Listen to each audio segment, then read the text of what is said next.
Calicut university MCom third semester exam date publish ചെയ്തു.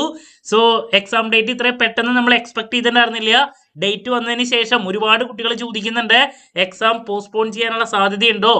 So നമുക്ക് അതിനെ ഒരു ഉറപ്പും പറയാൻ സാധിക്കില്ല. അതുകൊണ്ട് തന്നെ നമ്മൾ ഉള്ള ദിവസം വെച്ച് നല്ല രീതിയിൽ പ്രിപ്പറേഷൻസ് ആരംഭിക്കുക. സോ ഡേറ്റ് വന്നതിന് ശേഷം ഏറ്റവും കൂടുതൽ കുട്ടികൾ ചോദിച്ചിട്ടുണ്ടായിരുന്നത് വളരെ നല്ലൊരു സ്റ്റഡി പ്ലാൻ സജസ്റ്റ് ചെയ്യാൻ വേണ്ടിയിട്ടാണ്. ഉള്ള കുറച്ച് സമയം നല്ല രീതിയിൽ യൂസ് ചെയ്ത് ഹൈ സ്കോർ എങ്ങനെ നേടിയെടുക്കാം, ഇതാണ് കുട്ടികൾ ചോദിക്കുന്നത്. സോ ഈ ഒരു വീഡിയോയിൽ നമ്മൾ ഇതിന്റെ എൻറ്റയർ ഡീറ്റെയിൽസിലോട്ടാണ് പോകുന്നത്. വീഡിയോയിലോട്ട് പോണേക്കാൾ മുമ്പ് പറയാനുള്ളത് നമ്മുടെ സ്ഥാപനം കാലിക്കറ്റ് യൂണിവേഴ്സിറ്റി എംകോം തേർഡ് സെമസ്റ്ററിലെ 3 പ്രോബ്ലം പേപ്പേഴ്സിന് ഓൺലൈനായിട്ട് കോച്ചിങ് പ്രൊവൈഡ് ചെയ്യുന്നുണ്ട്. ഏറ്റവും ഇമ്പോർട്ടൻ്റ് ആയിട്ടുള്ള problem paper income tax law practice and tax planning part 1, then financial management, then finance specialise ചെയ്തുള്ള കുട്ടികളുടെ ഇൻവെസ്റ്റ്മെന്റ് മാനേജ്മെന്റ്. ഈ 3 സബ്ജക്ട്സിന്റെയും ക്ലാസ്സസ് അവൈലബിൾ ആണ്. ലൈവ് ഉണ്ടായിരിക്കും, അതിന്റെ റെക്കോർഡും ആക്സസ് ചെയ്യാൻ സാധിക്കും. റെക്കോർഡ് ഉള്ളതുകൊണ്ട് തന്നെ എപ്പോൾ വേണമെങ്കിലും പഠിച്ച് ഡൗട്ട് ഉള്ളത് ചോദിക്കുകയും ചെയ്യാം. ഇതുവരെയുള്ള നമ്മുടെ റിസൾട്ട്സ് ഒക്കെ സൂപ്പർ റിസൾട്ട്സ് ആണ് കേട്ടോ. So this is Kiran CS. Once again, welcome back to KCS classes.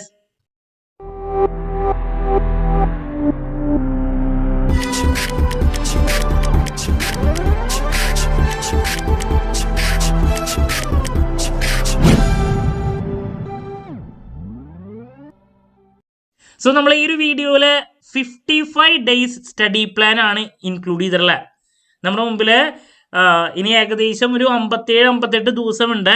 അതിൽ നമ്മളൊരു 55 ഡേയ്സ് എടുത്തിട്ട് അതിൻ്റെ ഒരു സ്റ്റഡി പ്ലാൻ ആണ്, 55 ഡേയ്സ് സ്റ്റഡി പ്ലാൻ ആണ് നമ്മൾ ഉദ്ദേശിച്ചിട്ടുള്ളത് കേട്ടോ.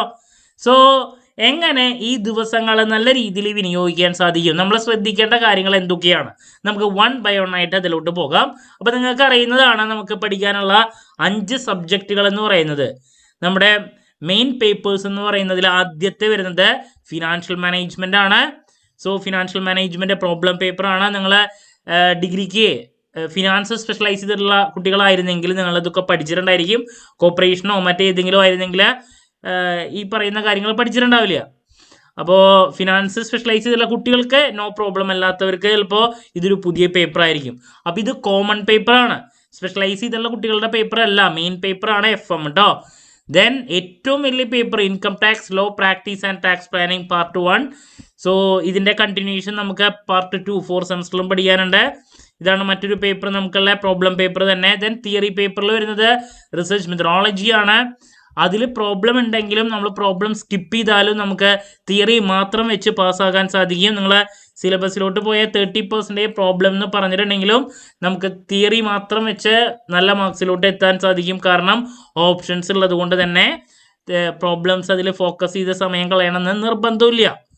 ദെൻ നെക്സ്റ്റ് സ്പെഷ്യലൈസേഷൻ പേപ്പേഴ്സിൻ്റെ ഡീറ്റെയിൽസിലോട്ടാണ് നമുക്ക് പോകേണ്ടത്.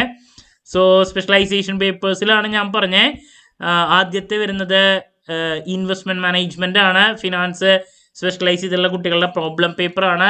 നിങ്ങൾ ഡിഗ്രിക്ക് ഫണ്ടമെന്റൽസ് ഓഫ് ഇൻവെസ്റ്റ്മെന്റ് എന്ന് പറഞ്ഞിട്ട് ഫിനാൻസ് സ്പെഷ്യലൈസ് ചെയ്തിട്ടുള്ള കുട്ടികൾ 6th സെമസ്റ്ററിൽ പഠിച്ചിട്ടുള്ള ഒരു സബ്ജക്റ്റ് ആണ്, പ്രോബ്ലം പേപ്പർ ആണ്. ടെക്നിക്കൽ ആയിട്ടുള്ള ഒരുപാട് കാര്യങ്ങളുണ്ട്. ദെൻ പിന്നെ വരുന്നത് തിയറി പേപ്പർ ആണ്, ഫിനാൻഷ്യൽ മാർക്കറ്റ്സ് ആൻഡ് ഇൻസ്റ്റിറ്റ്യൂഷൻസ്. ഇനി മാർക്കറ്റിംഗ് സ്പെഷ്യലൈസ് ചെയ്തിട്ടുള്ള കുട്ടികളുടെ 2 തിയറി പേപ്പർ എന്ന് പറയുന്നത് അതിൻ്റെ ഒരു പ്രശ്നം നമുക്കറിയുന്നതാണ്, അവിടെ നമുക്ക് ടെക്സ്റ്റ് ബുക്കുകൾ അവൈലബിൾ അല്ല. അതാണ് കുട്ടികൾ ഫേസ് ചെയ്യുന്നൊരു പ്രശ്നം. പ്രോപ്പറായിട്ട് സ്റ്റഡി മെറ്റീരിയലോ പല കുട്ടികൾക്കും കിട്ടുന്നില്ല. ഞാൻ അതിൻ്റെ ഡീറ്റെയിൽസിലോട്ട് പോകുന്നില്ല. അപ്പോൾ അത് തിയറി പേപ്പറാണ്, ഞാൻ ഫിനാൻസിൻ്റെ ആണ് ഇപ്പോൾ എടുത്ത് വെച്ചിട്ടുള്ളത് കേട്ടോ.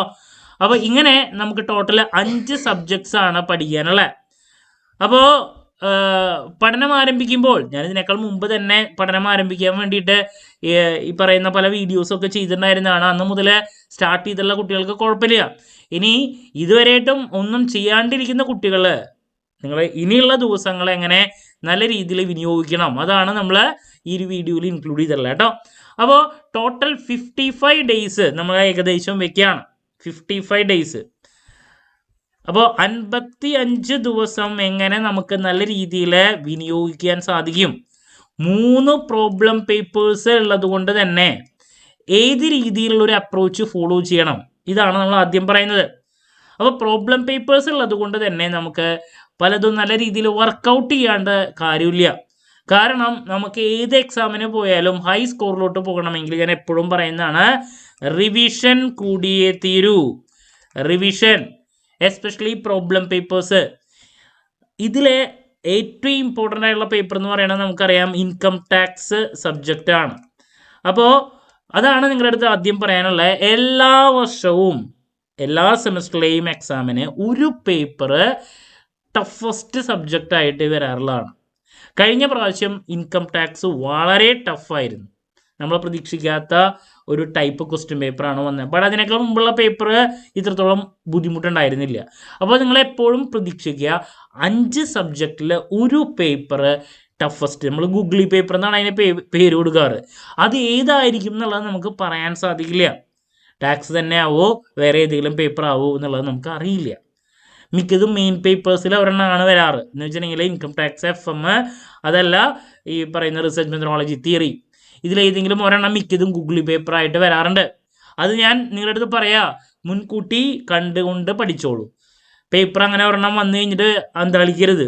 കാരണം ആ ഒരു പേപ്പറിൻ്റെ ഹാങ് ഓവർ, ഇപ്പോൾ ആദ്യത്തെ പേപ്പർ ഫിനാൻഷ്യൽ മാനേജ്മെൻറ്റ് അത് ടഫസ്റ്റ് ആയിട്ട് വന്നു എന്നൊക്കെയാണ്.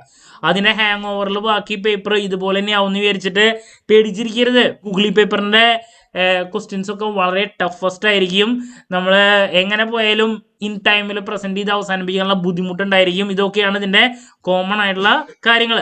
അപ്പോൾ നിങ്ങൾ അതെന്തായാലും ഒരെണ്ണം പ്രതീക്ഷിച്ച് വയ്ക്കുക. ഇനി നിങ്ങൾക്ക് ഭാഗ്യമുണ്ടെങ്കിൽ, ഞാൻ ഇതിനേക്കാൾ മുമ്പ് സെക്കൻഡ് സെമസ്റ്ററിൽ അങ്ങനെ ഉണ്ടാവാമെന്ന് പറഞ്ഞിട്ട് അങ്ങനെ ഒരു ഗൂഗിളി പേപ്പർ ഉണ്ടായിരുന്നില്ല. കുഴപ്പമില്ലാണ്ട് തന്നെ എല്ലാ പേപ്പറുകളും കംഫർട്ടബിൾ ആയിട്ട് എഴുതാൻ കുട്ടികൾക്ക് സാധിച്ചിട്ടുണ്ട്. ഓക്കെ, അപ്പോൾ ഞാൻ പറഞ്ഞു വന്നത് പ്രോബ്ലം പേപ്പേഴ്സ് പഠിക്കുന്ന രീതി, അത് ഞാൻ ഇതിനേക്കാൾ മുമ്പ് സെക്കൻഡ് സെമസ്റ്ററിൽ പറഞ്ഞിട്ടുണ്ടായിരുന്ന സെയിം പരിപാടി തന്നെയാണ് എനിക്കിവിടെ ആദ്യം പറയാനുള്ളത്.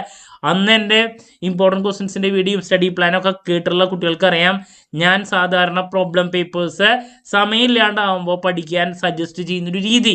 ആ സെയിം രീതി തന്നെ നിങ്ങളിവിടെ ഫോളോ ചെയ്യുക. അത് ഞാൻ ആദ്യം തന്നെ പറഞ്ഞുതരാണ്. എന്താ, റിവിഷനാണ് നമുക്ക് ഏറ്റവും വേണ്ട ഒരു കാര്യം. അപ്പോൾ റിവിഷൻ എന്താണ് ഇൻ ടൈമിൽ കിട്ടാൻ നിങ്ങൾ പ്രോബ്ലം പേപ്പേഴ്സ് എപ്പോഴും പഠനം ആരംഭിക്കേണ്ടത് രാത്രി ഒരു 7 മണി തൊട്ടിട്ടാണ് നിങ്ങളുടെ പഠനം ആരംഭിക്കേണ്ടത്.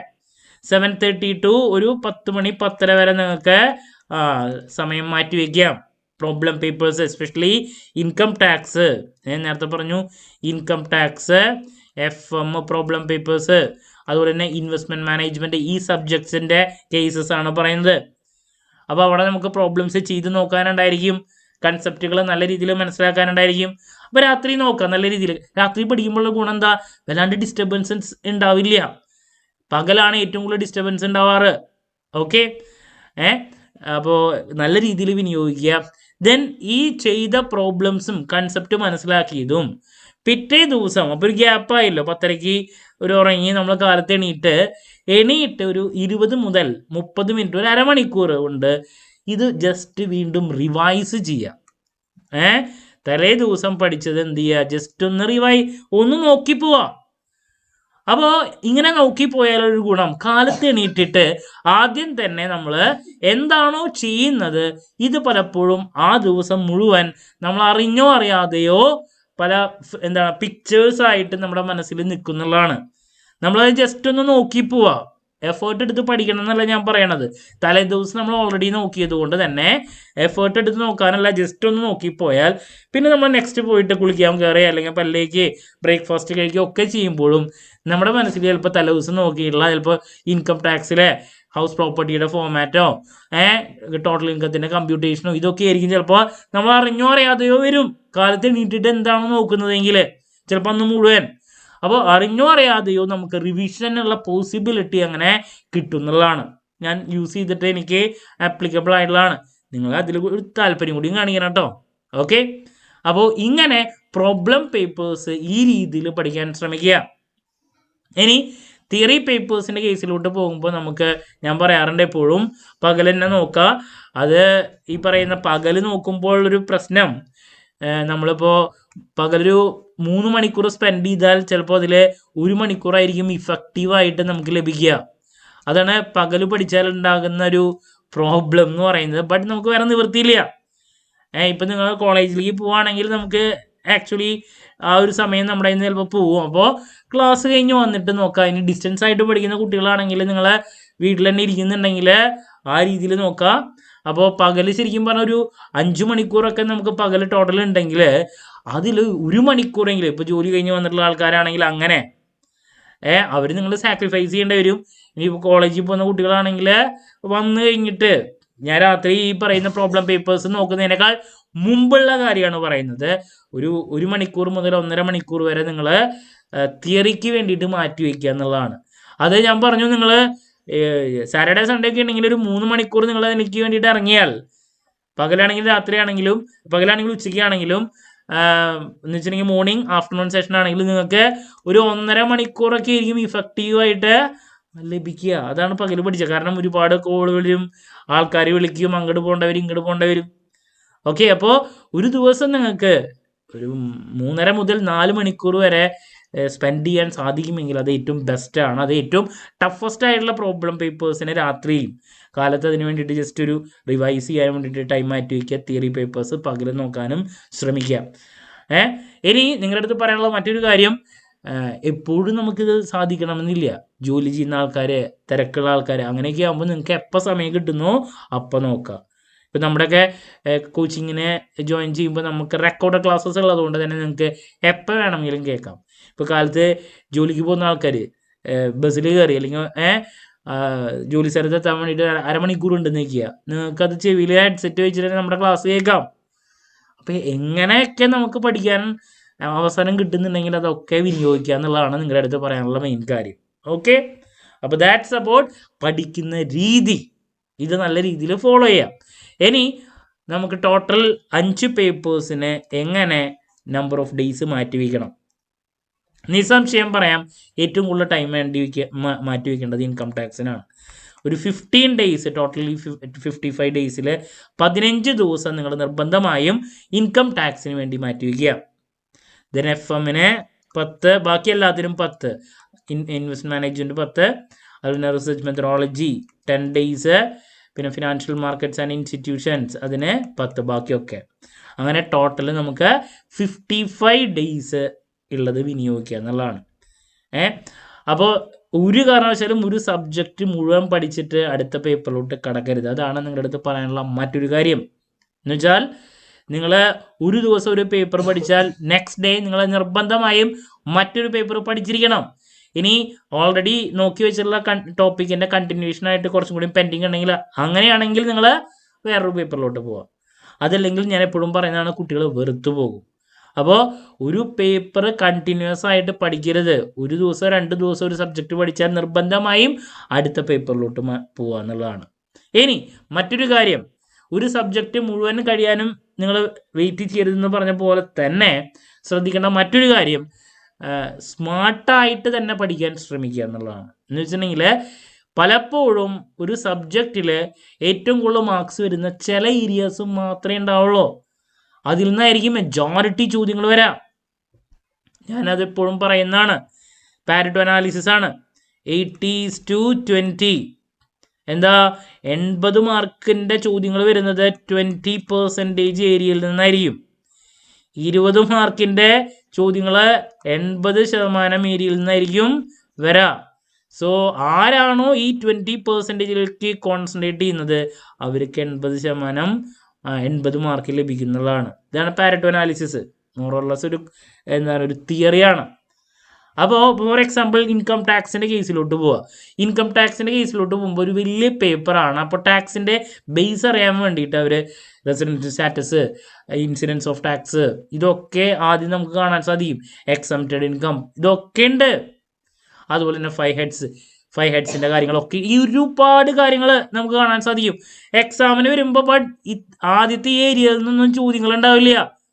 നിങ്ങൾ ചിലപ്പോൾ എക്സംപ്റ്റഡ് ഇൻകം, അതുപോലെ തന്നെ ഈ പറയുന്ന റെസിഡൻഷ്യൽ സ്റ്റാറ്റസും ഇൻസിഡൻസ് ഓഫ് ടാക്സും അസസ് ചെയ്യാനാണ് ഇങ്ങനത്തെ ചോദ്യങ്ങളൊക്കെ നോക്കിപ്പോയി ചിലപ്പോൾ നിങ്ങളെ കുറച്ച് 5 ഹെഡ്സിൽ ചിലപ്പോൾ സാലറിയും കഴിഞ്ഞ് HP കഴിഞ്ഞപ്പോഴേക്കും നിങ്ങളുടെ സമയം കഴിഞ്ഞു പഠിക്കേണ്ടത്. ഇത്രയും നോക്കിയുള്ള നോക്കിയാൽ. ബട്ട് എക്സാമിന് ഏറ്റവും കൂടുതൽ മാർക്സ് വരാ total income computation, gross total income, ചിലപ്പോൾ സാലറിയിൽ നിന്നോ അല്ലെങ്കിൽ ബിസിനസ് ഓഫ് പ്രൊഫഷനിൽ നിന്നോ എൻ്റെ ചോദ്യം വന്നാലായി അവസാനത്തെ അസസ്മെൻറ്റിൽ നിന്ന് ഇങ്ങനെ ലാസ്റ്റ് ഏരിയയിൽ നിന്നൊക്കെ ആയിരിക്കും ചോദ്യങ്ങൾ വരാം. അപ്പോൾ ഏറ്റവും കൂടുതൽ മാർക്സ് വരുന്ന ഏരിയാസ് ഞാൻ സ്മാർട്ട് സ്റ്റഡി ടിപ്സിൻ്റെ വീഡിയോ ചെയ്യും. ഇമ്പോർട്ടൻറ്റ് ക്വസ്റ്റ്യൻസിൻ്റെ ഞാൻ പെട്ടെന്ന് തന്നെ സ്റ്റാർട്ട് ചെയ്യുന്നുണ്ട്. അപ്പോൾ അതിൽ ഏതൊക്കെ ചാപ്റ്റേഴ്സിൽ നിന്നാണ് ഇത് കൂടുതൽ വരാൻ സാധ്യതയുള്ളതെന്നുള്ളത് ഞാൻ പറയും. അപ്പോൾ പഠനം ആരംഭിക്കുമ്പോൾ ഒരു ബുക്ക് കിട്ടിയിട്ട് ആ ഓർഡറിൽ നോക്കി പോയി കഴിഞ്ഞിട്ടുണ്ടെങ്കിൽ ഇതൊന്നും കഴിയില്ല. സ്മാർട്ടായിട്ട് പഠിക്കാൻ ഏതൊക്കെ മൊഡ്യൂളിലോട്ട് ആദ്യം നമുക്ക് കച്ചിത്തുരുമ്പ് ആദ്യം കിട്ടണ്ടേ. പാസ്സാകാൻ വേണ്ടിയിട്ട് മിനിമം നമ്മൾ ഫോക്കസ് ചെയ്യേണ്ട ചാപ്റ്റേഴ്സ് ഏതൊക്കെയാണെന്നുള്ളത് നമ്മൾ പറയുമ്പോൾ അതാദ്യം നോക്കാം. അതിനുശേഷം സമയത്തിൻ്റെ ബേസിൽ ബാക്കിയുള്ള ഏരിയാസിലോട്ട് പോകാം. ഓക്കെ, അത് നിർബന്ധമായും ശ്രദ്ധിക്കേണ്ടതാണ്. ഒരു ഓർഡറിൽ മൊത്തം ബുക്ക് പഠിക്കാൻ നിൽക്കരുത്. ആദ്യം നമുക്ക് പാസ്സാവാൻ വേണ്ടിയിട്ടുള്ളത് വെക്കുക, പിന്നെ ഹൈ മാർക്സിലോട്ട് പോകാനുള്ള കാര്യങ്ങളിലോട്ട് പോകാം. ഡിഗ്രിയുടെ പോലെയല്ല, നമുക്ക് എക്സ്റ്റേണലിൽ സെപ്പറേറ്റ് പാസ്സായാലേ നമ്മൾ പാസ്സാവുള്ളൂ. ഇൻറ്റേർണലിൽ മറ്റേ 20 OMR വരുന്നതിൽ മിനിമം മാർക്ക് പാസ് മാർക്കിൻ്റെ ഇല്ല. ഇവിടെ എക്സ്റ്റേണലിൽ 60 ഗ്രേഡ് പോയിന്റ് കിട്ടിയാലേ നമ്മൾ പാസ്സാവുള്ളൂ. അപ്പോൾ ഈ ഒരു കാര്യം ശ്രദ്ധിക്കുക. അപ്പോൾ 15 ദിവസം നിങ്ങൾ ഇനിയുള്ളതിൽ ടാക്സിന് മാറ്റി വയ്ക്കുക. ബാക്കിയുള്ളതൊക്കെ 10 ദിവസങ്ങളിലോട്ട് നിങ്ങൾ അലോക്കേറ്റ് ചെയ്ത് വെക്കുക. ഇതാണ് 55 ഡേയ്സും ചെയ്യാനുള്ള. ഇനി നമുക്ക് ബാക്കി ഒരു 3-4 ദിവസം കൂടി എക്സ്ട്രാ കിട്ടും. ഞാൻ ഉള്ളതിലിപ്പോൾ 55 എടുത്തുള്ളൂ. സോ അതൊക്കെ നിങ്ങൾ ലാസ്റ്റ് റിവിഷന് വേണ്ടിയിട്ട് ഇന്ന് മുതൽ നോക്കുകയാണെങ്കിൽ ബാക്കി ഒരു 3-4 ദിവസം കൂടി കിട്ടും. റിവിഷന് വേണ്ടി മാറ്റി വയ്ക്കുക. ഏറ്റവും കൂടുതൽ റിവൈസ് ചെയ്യാൻ ശ്രമിക്കുക. അത് സമയമില്ലാണ്ടാവുമ്പോൾ ഞാൻ ഈ പറഞ്ഞ മെത്തേഡ് ഫോളോ ചെയ്യുക. ഓക്കെ, ക്ലാരിറ്റി കിട്ടിയെന്ന് വിചാരിക്കുന്നു. നിങ്ങളെ ഫോളോ ചെയ്യേണ്ട ഒരു രീതിയാണ് ഞാൻ പറഞ്ഞത്. സമയമില്ലാണ്ടാവുമ്പോൾ കുറച്ച് സമയം സ്പെൻഡ് ചെയ്ത് കൂടുതൽ മാർക്ക് സ്കോർ ചെയ്യാൻ നമ്മൾ ഈ പറയുന്ന കാര്യങ്ങളൊക്കെ നിർബന്ധമായും ചെയ്തിരിക്കണം. ഓക്കെ, അപ്പോൾ നമ്പർ 1 നമ്പർ ഓഫ് ഡേയ്സിൻ്റെ കാര്യം പറഞ്ഞു. ദെൻ നമ്പർ 2 സ്മാർട്ടായിട്ട് പഠിക്കാൻ നിർബന്ധമായും ശ്രമിക്കുക. റിവിഷൻ എങ്ങനെ കുറച്ച് സമയം കൊണ്ട് എടുക്കാം എന്നുള്ളത് മനസ്സിലാക്കുക. പിന്നെ മാർക്കറ്റിംഗ് സ്പെഷ്യലൈസ് ചെയ്തുള്ള കുട്ടികൾ നിങ്ങളുടെ ഉള്ള സ്റ്റഡി മെറ്റീരിയൽ വെച്ച് പഠിക്കുക. ഓക്കെ, പ്രോബ്ലം പേപ്പേഴ്സിന് കൂടുതൽ ഇമ്പോർട്ടൻസ് കൊടുത്ത് പഠിക്കുക. ദെൻ എന്തായാലും ഒരു പേപ്പർ ടഫസ്റ്റ് ആയിട്ടുണ്ടായിരിക്കും, അത് മുൻകൂട്ടി മനസ്സിൽ വെക്കുക. അപ്പോൾ നിങ്ങൾക്ക് വേണ്ടിയുള്ള സപ്പോർട്ടിങ് വീഡിയോസ്, ഇമ്പോർട്ടൻറ്റ് ക്വസ്റ്റ്യൻസിൻ്റെ വീഡിയോ, ഉറപ്പായും പ്രതീക്ഷിക്കുന്ന ഓരോ പാർട്ടുള്ള ചോദ്യങ്ങളുടെ discussion, last day examination tips, exam related live, ഇതൊക്കെ നമ്മുടെ ചാനലിലൂടെ എത്രയും പെട്ടെന്ന് തന്നെ ചെയ്യുന്നതായിരിക്കും. അത് മാത്രമല്ല നമ്മൾ ഓൺലൈനായിട്ടുള്ള കോച്ചിങ്ങും പ്രൊവൈഡ് ചെയ്യുന്നു. അതുകൊണ്ട് തന്നെ എപ്പോൾ വേണമെങ്കിലും പഠിച്ച് ഡൗട്ടുള്ളത് ചോദിക്കുകയും ചെയ്യാം. ക്ലാരിറ്റി എന്ന് വിചാരിക്കുന്നു. എന്ത് ഡൗട്ട് ഉണ്ടെങ്കിലും കമൻറ്റ് ചെയ്യുക. അതിനുള്ള മറുപടി ഞാൻ വീഡിയോസിലൂടെ നൽകുന്നതായിരിക്കും. മറ്റൊരു വീഡിയോയുമായി വീണ്ടും കാണാമെന്നുള്ള പ്രതീക്ഷയോടെ നിർത്തുന്നു. This is Kiran CS signing off. Have a nice day. Thank you.